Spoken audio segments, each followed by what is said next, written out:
Oi pessoal, tudo certo? Vamos então para mais uma aula de geografia e a gente vai dar continuidade à geografia da população. Iniciaremos hoje então as teorias demográficas, que são teoria malthusiana, teoria neomalthusiana, teoria ecomalthusiana, teoria reformista e teoria da transição demográfica. A gente vai falar de todas elas, só que eu vou tratar de aproximadamente uma por aula, para poder especificar direitinho em que contexto elas aconteceram, quais as suas principais características e as suas propostas, tá certo?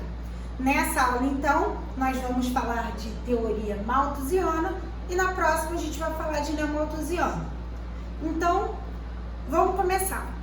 Primeiro, por que malthusiana? De onde vem esse nome? Porque essa teoria ganhou o nome de um pastor anglicano inglês que escreveu um livro que se chama Ensaio sobre a População. Esse pastor, ele também era economista e ele percebeu que durante um certo período a população inglesa ela cresceu de forma demasiada. E aí ele fez um estudo local e a partir disso ele criou projeções imaginando que a cada 25 anos a população ela dobraria. Então, ele sustenta uma tese de que a população cresceria em progressão geométrica, PG, enquanto a produção de alimento cresceria em progressão aritmética. O que isso quer dizer, gente? Quer dizer que a população cresceria muito mais do que a capacidade de produzir alimentos para suprir essas pessoas. O Malthus dizia também que poderia acontecer algumas situações de exceção que interromperiam esse quadro. Que situações seriam essas? Epidemias, desastres naturais, guerras ou qualquer coisa que gerasse uma mortalidade em massa. Mas caso isso não acontecesse, o que ele esperava é que a população ia crescer tanto até que ia chegar um ponto que os próprios continentes teriam uma limitação de produtividade e, consequentemente, isso causaria o que ele chamou de grande fome. Identificando esse problema, o Malthus ele traz propostas, ele traz soluções. Primeira coisa que vocês devem estar pensando é: bom, se a população está crescendo, o que a gente tem que fazer é diminuir esse crescimento. Pois bem, então essa é uma das propostas de Malthus, reduzir a taxa de natalidade. A questão é que, como ele era um pastor anglicano, ele não aceitava o uso de métodos contraceptivos, tá? Então, a ideia dele era utilizar outros recursos.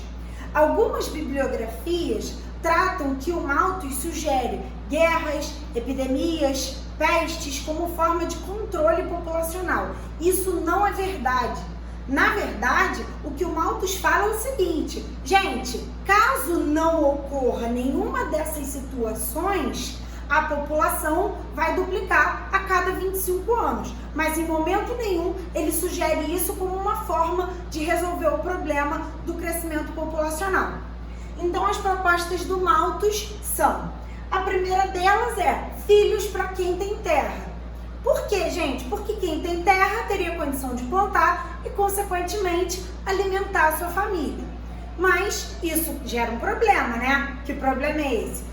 As pessoas que possuem terra, elas estão numa condição socioeconômica melhor. Isso significa que a população mais pobre, consequentemente, indiretamente, seria obrigada a ter menos filhos. E aí, como isso poderia ser feito? O Malthus defendia, então, um controle moral, já que ele não aceitava, como eu acabei de falar, os métodos contraceptivos. E esse controle moral aconteceria a partir de duas medidas.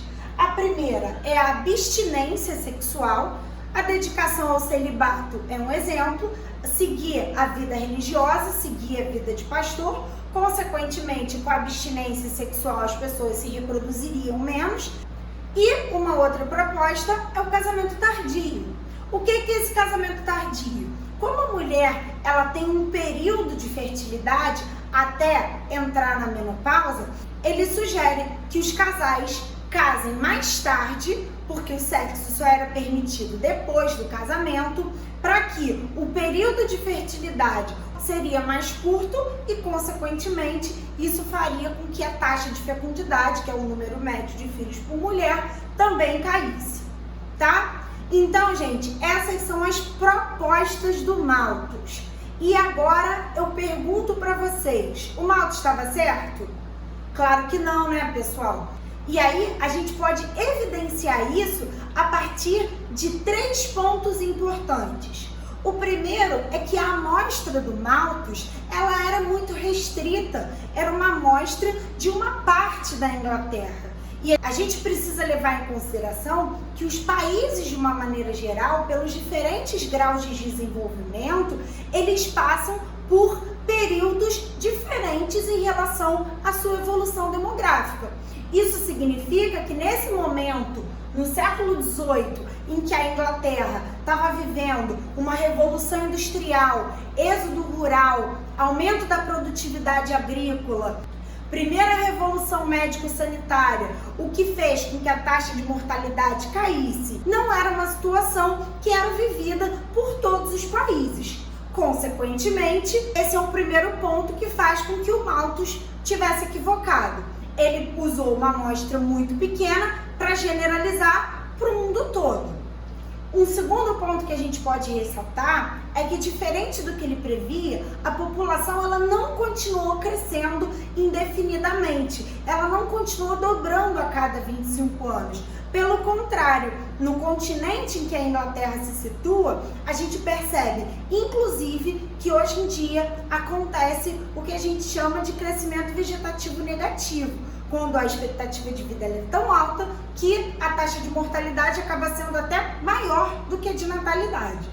E, por fim, o terceiro elemento que também o Malthus não contava era com o avanço tecnológico e com a grande capacidade de aumento da produtividade da agricultura. O que a gente observa consequentemente, gente, é que a existência de desnutrição, fome e subnutrição não tem a ver com a quantidade de alimentos produzidos. Nós conseguiríamos alimentar, inclusive, mais do que existe de população no planeta Terra. A fome, ela existe porque o acesso à comida está inserido dentro de uma lógica do sistema capitalista e, consequentemente, para ter acesso a ela, você precisa pagar, você precisa comprar. E muitas pessoas não têm renda para isso. Logo, o Malthus estava equivocado e a sua teoria era furada. Tá certo, galera? Então, ficamos por aqui com a teoria malthusiana e na próxima aula, como eu disse, teoria neomalthusiana. Tá certo? Um beijo, se cuide!